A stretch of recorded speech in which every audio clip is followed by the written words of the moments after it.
So yesterday we ended by talking about the different ways that we can move around these if-then statements, these conditional statements. We had the converse. Our main one was the converse, where we took our statement and we switched it around. We had the inverse, where we negated the statement, and the contrapositive, where we did both. We switched it and negated it.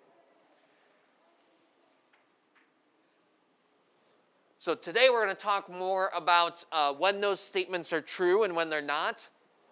And we're going to talk about how, if the statements are true, then if all four of these statements are true, the conditional, the converse, the inverse, and the contrapositive, then we can create a super statement that covers all four of them being true. So that's what we're going to do today.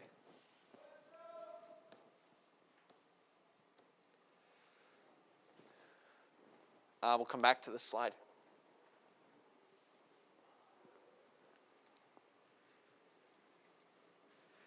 So we're in the middle of the second page. We've got the statement September has 30 days. And we're going to start by turning this into our conditional if-then.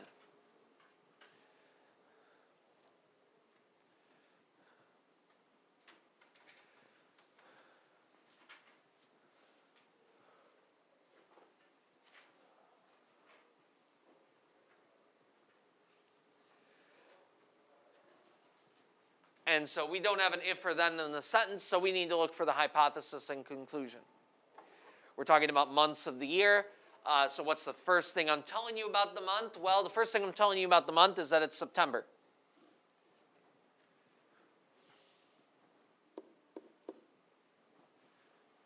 So that's going to form our hypothesis, the part that comes after the if. And so I'm telling you September, and then the thing you are guaranteeing me back about September is that it has 30 days. There's our conclusion.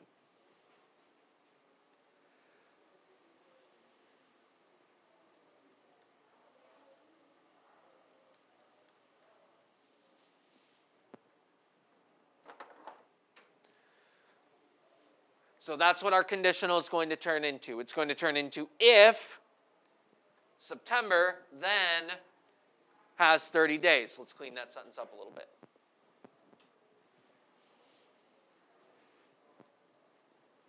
If the month is September, then it has 30 days.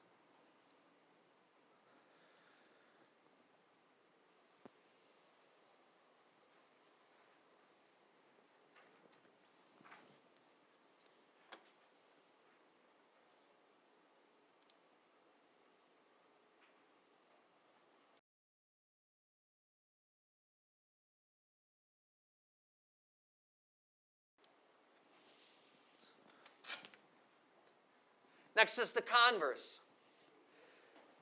The converse, we're going to take this statement and we're going to switch it around.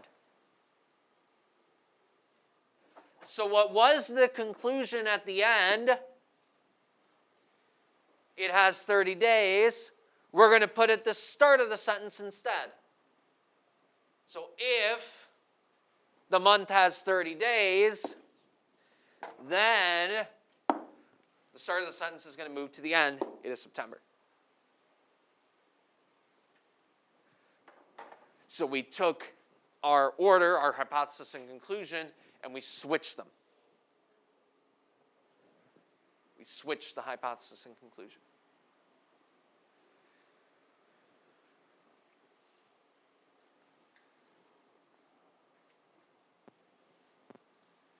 So we're switching and saying if 30 days, then September.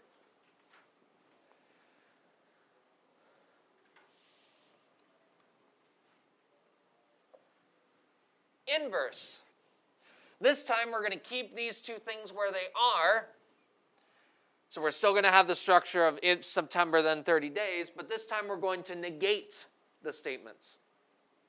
We're going to negate the statements. So instead of if the month is September, we're going to negate that and instead say the month is not September.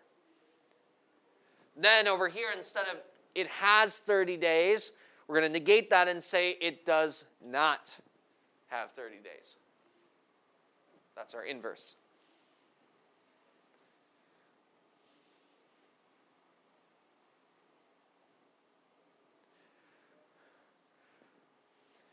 So the converse, we kept the sentence, we kept the parts how they looked, we just switched them around in the sentence. The inverse, we kept them where they were in the sentence and negated them. For the contrapositive, we're going to do both. We're going to be switching and negating.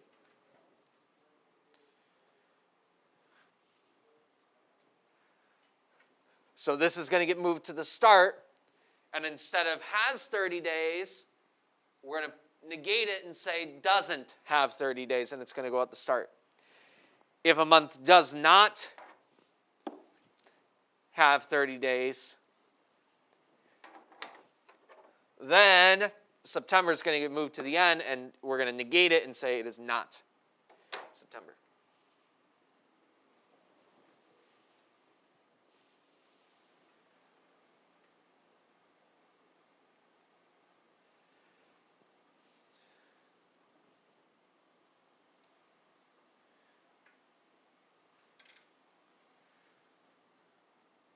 So I want you to finish writing these down, but then look at these statements, take a minute to look at these statements and decide whether or not they're true.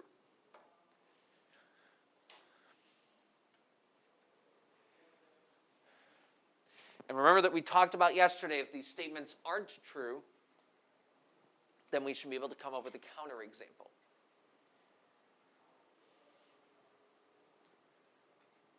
If the statement is false, we should be able to come up with an example that proves the statement false. That's called the counterexample.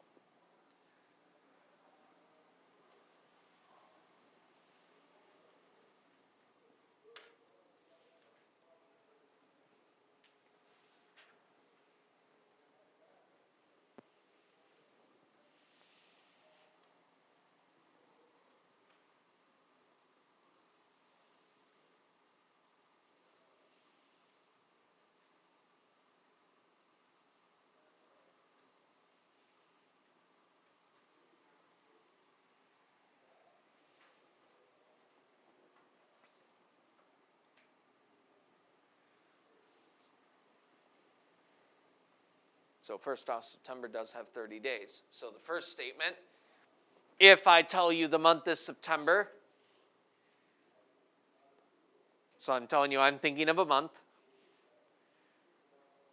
and that month is September, can you guarantee me back that it's going to have 30 days in it? Yes, because if it's September, that tells me that that month is going to have 30 days in it. That's true. Next statement, I switch it around. This time, I tell you I'm thinking of a month, and I tell you that that month has 30 days in it. Can you guarantee me back that the month that I'm thinking of is September? No. You can't guarantee me that I'm thinking of September, because there are other months that have 30 days in them. 30 days has September, April, June, and November. Those are the other months that have 30 days in them. So I could be thinking of any of those months. You can't guarantee that it has to be September. False. Next statement. If the month is not September, then it does not have 30 days. So once again, I tell you I'm thinking of a month. I'm telling you that the month, that I'm not thinking of September. So I could be thinking of any of the other 11 months, but not September. Can you guarantee me that the month that I'm thinking of doesn't have 30 days in it?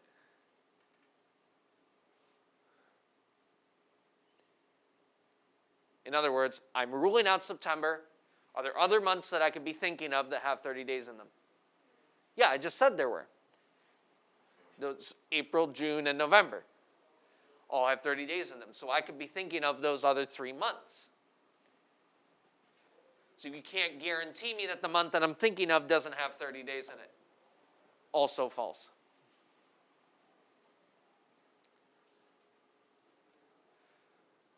Contrapositive, if the month does not have 30 days, then it is not September. I'm telling you that I'm thinking of a month. I am telling you that that month doesn't have 30 days. It does not have 30 days in it. Can you guarantee me that the month that I'm thinking of isn't September? Can we rule out September once I tell you it doesn't have 30 days in it? Yes, I can. This is true.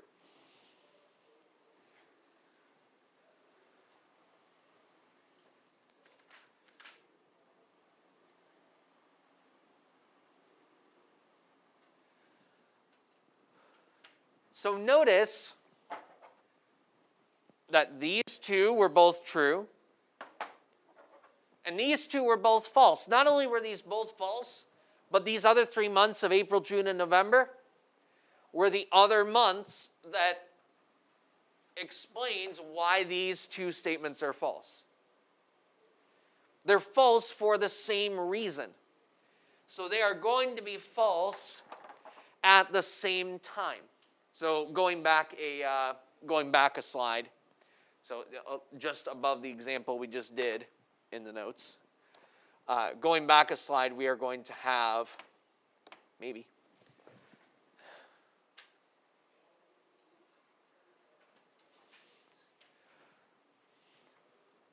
the conditional statement and the contrapositive, the ones I just linked together in the example we just did. The conditional and the contrapositive, original if-then and the contrapositive, are equivalent statements. Meaning they're going to have the same answer of true or false at the same time. Same thing for the converse and the inverse. The converse and the inverse are, they were both false in that example, and they were both false for the same reason. So if I know one of them is false, then I know that the other one is also going to be false.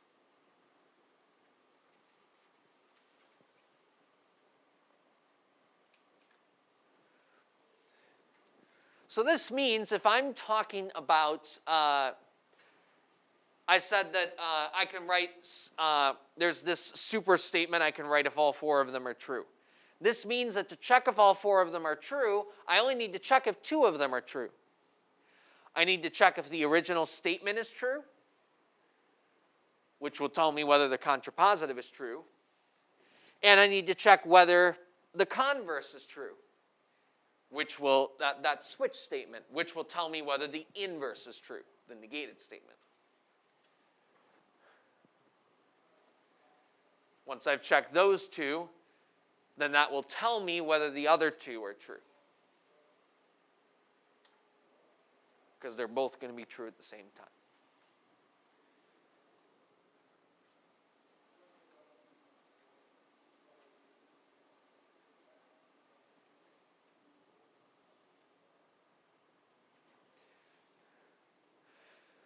So in order to check if all four statements are true, I just need the original statement, and then I need the converse, the switch statement. If those two are true, all four are going to be true. And if all four are going to be true, then I can write this super statement, which we call a biconditional statement. It's called biconditional because it covers the two orders of the conditional. The original statement and the switched around version, the converse.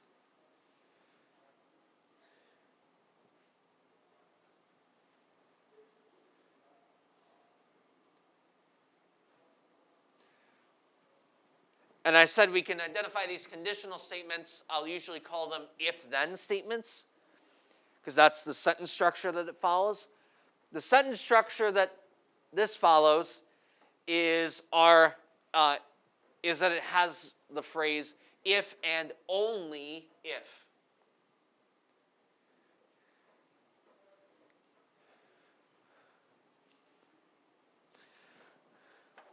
So the statement is going to look like you're going to have some hypothesis, and then you're going to have the phrase if and only if, and then you're going to have some conclusion.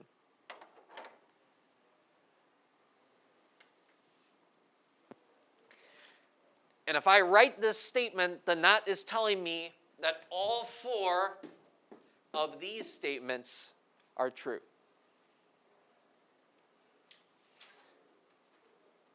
So let's take a look at how that looks. I'm going to start with some if-then statement. I'm going to start with a conditional statement. We're going to check whether it is true, and we're going to check whether the converse is true. If they are both true, then we can write this if and only if sentence. So here we go. If the sum of the measures of 2 angles is 180 degrees, then the 2 angles are supplementary.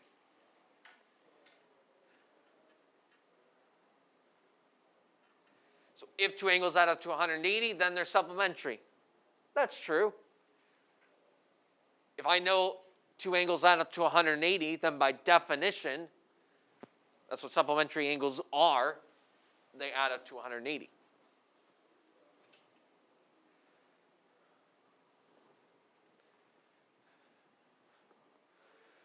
So now I'm going to take these and switch them around in the order for the converse. So instead of if add to 180, then supplementary, switch them. And we're going to say if supplementary, then add to 180.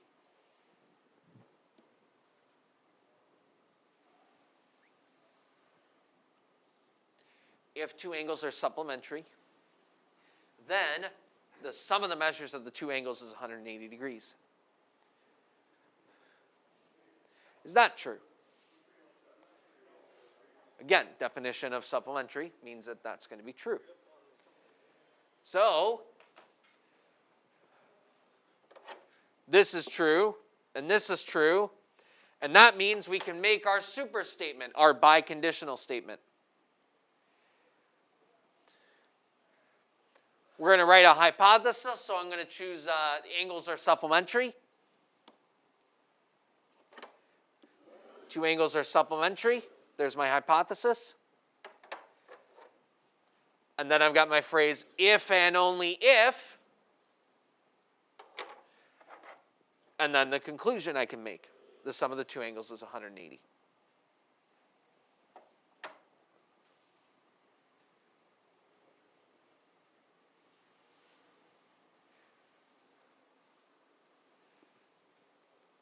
So my if-then statements follow the format of if, the hypothesis, then conclusion.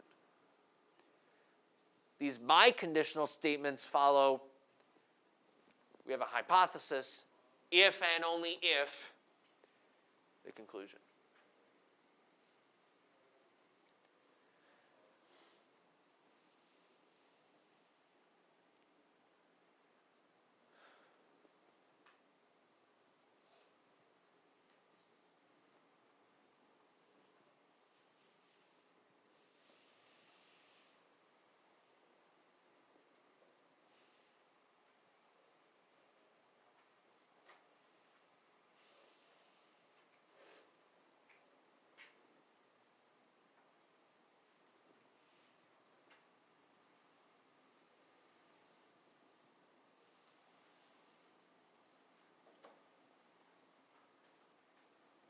Let's do another example.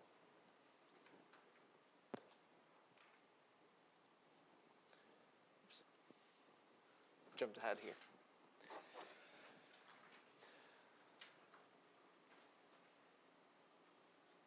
If x squared equals -4, here's my hypothesis, then x equals 2 or x equals -2. There's my conclusion. Let's think about whether that's true. If I tell you x squared equals 4, well, when we would solve that, we would take the square root of both sides. And when I take the square root of both sides, anytime I take a square root of both sides in an equation, I would need a plus or minus. Converse, I'm going to switch these around.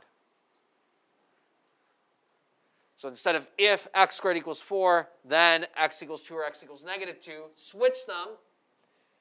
And now it's going to be if x equals 2 or x equals negative 2, then x squared equals 4.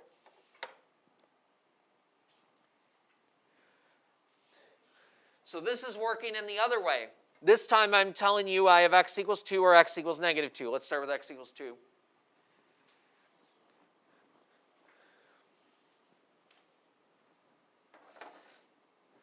So if I tell you that I have x being 2,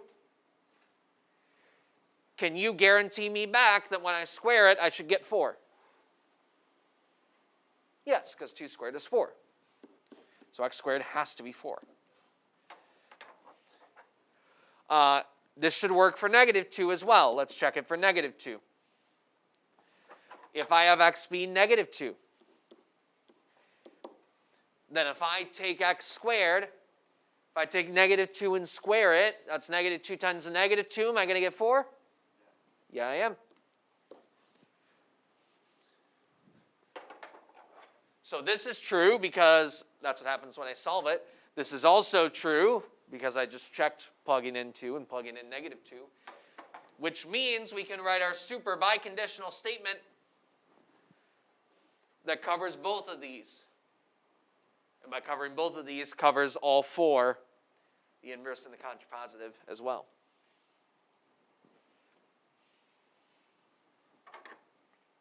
Hypothesis. If and only if. Conclusion.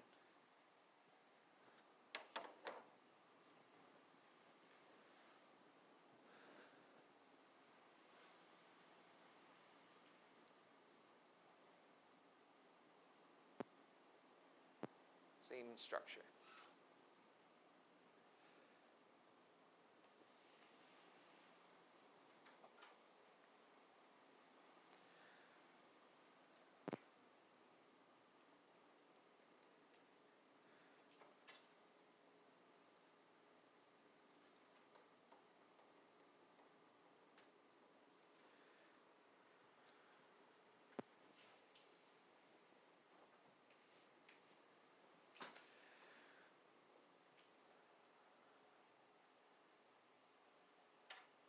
All right.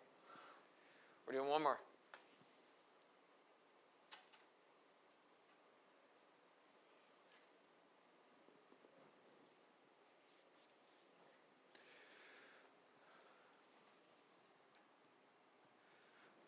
Two lines intersect if and only if their intersection is exactly 1 point. Okay, so we have the biconditional this time. We know it's a biconditional because, first of all, it says biconditional in the directions. But also, we have this if and only if phrase in the sentence. That tells me it's the biconditional.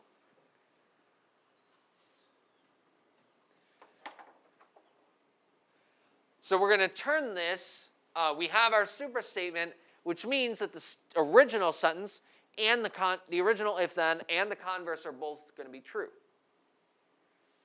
That means we can turn these into that original if-then and the converse. So that's what we're going to do. Why I said that I have my hypothesis. This is the outline of the biconditional. I said I have my hypothesis. Then I have that if and only if phrase, and then this is going to be my conclusion. So to turn this into an if-then, that's going to look like if two lines intersect, then the intersection is exactly 1 point. So this turns into if, the hypothesis, then the conclusion.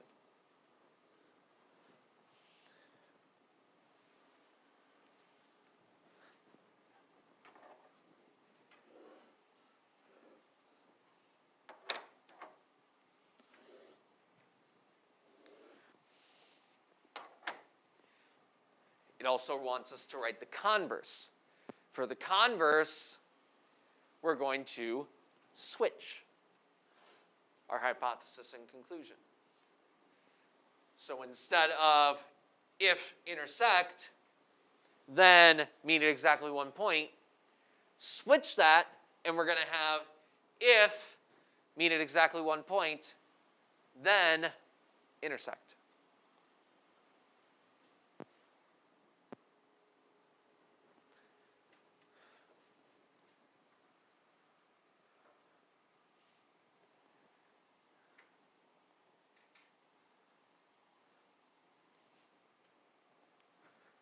So if cross at exactly one point, then intersect.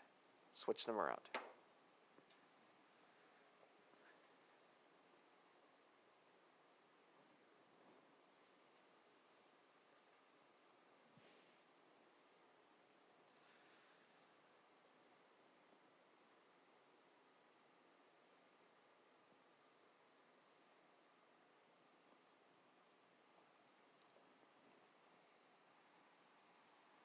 And then there's one more problem that I would like for you to try on your own.